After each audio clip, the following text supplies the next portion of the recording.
The year was 356 BC. Lightning flashed. Thunder roared. In the palace of Pella, a queen named Olympias went into labor. The world held its breath. A prince was about to be born. This was no ordinary child. This was Alexander, son of Philip II of Macedon. From his first breath, whispers of destiny surrounded him. Alexander's childhood was privileged but demanding. His father, a powerful king and skilled warrior, instilled in him a thirst for conquest. The boy learned to ride and fight. He devoured scrolls of history and philosophy. His tutor was the renowned Aristotle, a man who ignited a passion for knowledge in the young prince. Legends grew alongside Alexander. One tale spoke of him taming the wild horse Bucephalus, a feat no other man could achieve. This showcased his courage and strength, marking him as extraordinary. Even as a youth, Alexander possessed a keen mind and a hunger for greatness.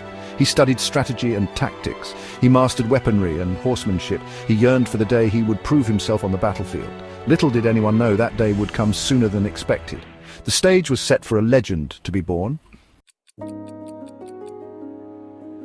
The year was 336 BC. A wave of shock and uncertainty swept through Macedon. King Philip II, conqueror of Greece, lay dead. Assassins struck him down at his daughter's wedding, leaving a power vacuum in their wake. Chaos threatened the kingdom. At just 20 years old, Alexander faced his first great challenge. Many, both within Macedon and among its conquered territories, saw Philip's death as an opportunity for rebellion. They underestimated the young prince. Alexander acted swiftly and decisively. He crushed internal dissent with an iron fist, consolidating his power and silencing his doubters.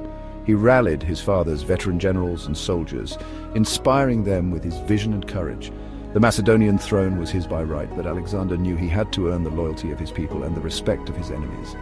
His gaze turned eastward. The Persian Empire, vast and wealthy, beckoned. It was a prize worthy of his ambition. A new chapter was about to be written in the saga of Alexander the Great. The world watched with bated breath. The Persian Empire, a sprawling behemoth, stood as the ultimate prize for Alexander's ambitions. Crossing the Hellespont into Asia Minor in 334 BC, he faced his first major obstacle, the Persian army amassed at the Granicus River. Outnumbered but undaunted, Alexander, with his loyal companion cavalry at his side, charged headlong into the fray. The Battle of Granicus was a whirlwind of steel and fury. Persian arrows rained down upon the advancing Macedonians, but their armor held strong. Alexander, a beacon of courage, plunged into the heart of the enemy lines, his sword flashing like lightning. He fought with unmatched ferocity, inspiring his men to acts of extraordinary valor. One by one, the Persian satraps fell, overwhelmed by the Macedonian onslaught. The Greek mercenaries fighting for the Persians realized the tide had turned. Their resistance crumbled. The mighty Persian army, boasting superior numbers and a fearsome reputation, had been routed. The victory at Granicus sent shockwaves through the Persian Empire and beyond. Alexander's legend had truly begun. News of Alexander's advance reached the ears of Darius III, the Persian king of kings. His pride wounded, Darius assembled a massive army seeking to crush the audacious Macedonian prince. The two forces collided at Issus, a narrow plain where the fate of empires would be decided. Darius, confident in his overwhelming numbers, arrayed his troops, their colorful banners stretching as far as the eye could see. Alexander, a master strategist, assessed the terrain. He noticed the narrowness of the battlefield, a factor that nullified the Persian numerical advantage. With his trademark boldness, he launched a swift and decisive attack, leading his companion cavalry in a daring maneuver that cleaved through the Persian lines, aiming straight for Darius himself. The Persian king, witnessing the ferocity of Alexander's assault and fearing for his life, fled the battlefield in disgrace, leaving behind his family and his royal treasures. The sight of their fleeing king demoralized the Persian army, and their resistance crumbled.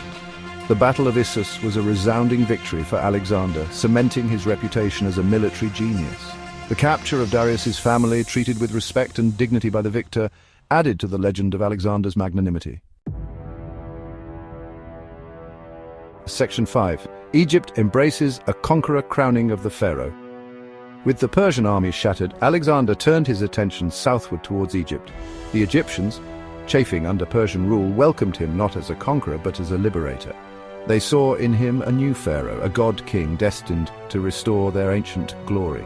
Entering Memphis, the ancient capital, Alexander paid homage to the Egyptian gods, a shrewd move that endeared him to the local populace. He journeyed deep into the desert to the oracle of Amun at Siwa Oasis, seeking divine confirmation of his destiny. The oracle, shrouded in mystery, declared him the son of Amun, solidifying his claim as the rightful ruler of Egypt. In 332 BC, Alexander was crowned pharaoh of Egypt. Assuming the mantle of a living god, he founded the city of Alexandria, a beacon of knowledge and culture that would bear his name for centuries to come. Egypt, the breadbasket of the ancient world, was now his, its wealth and resources fueling his ever-growing ambitions.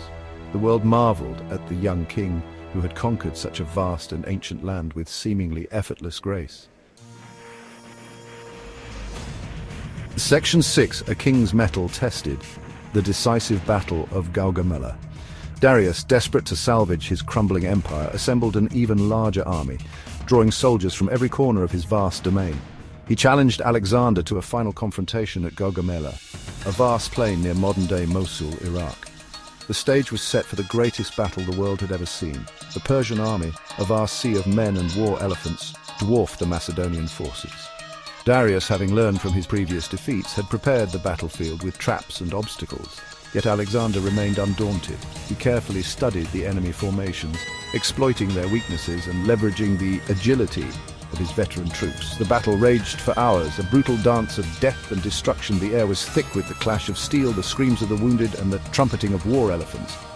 Once again, Alexander led from the front, his courage inspiring his men to superhuman efforts. He saw an opening in the Persian lines and with lightning speed launched a devastating cavalry charge that shattered Darius's center.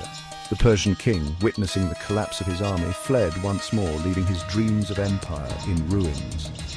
Gaugamela marked the end of the Persian Empire and the zenith of Alexander's military genius. Section 7, An Empire Unfinished, Dreams Cut Short by Fate. With the Persian Empire in ruins, Alexander's ambitions knew no bounds.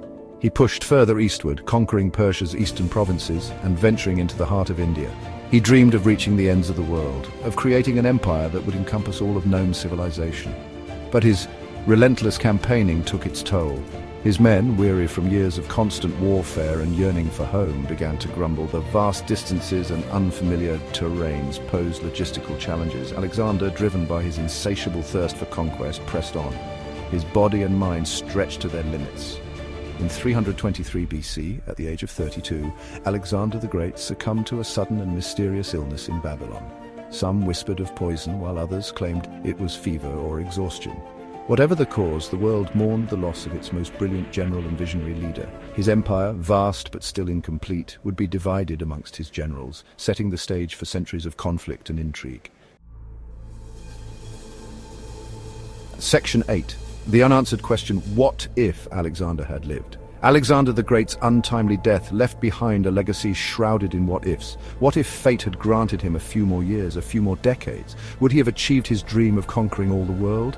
Would his empire have endured, forging a new era of unity and prosperity?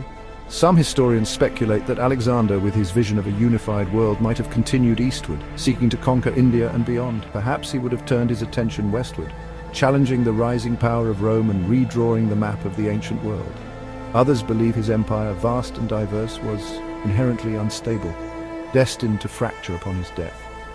The truth lost to the sands of time is a tantalizing mystery. Alexander's legacy lies not just in the vast empire he forged, but in the indelible mark he left on history. He inspired generations with his courage, his ambition, his thirst for knowledge, and his belief in the power of human potential. His name echoes through the ages, a testament to the enduring allure of a life lived on an epic scale.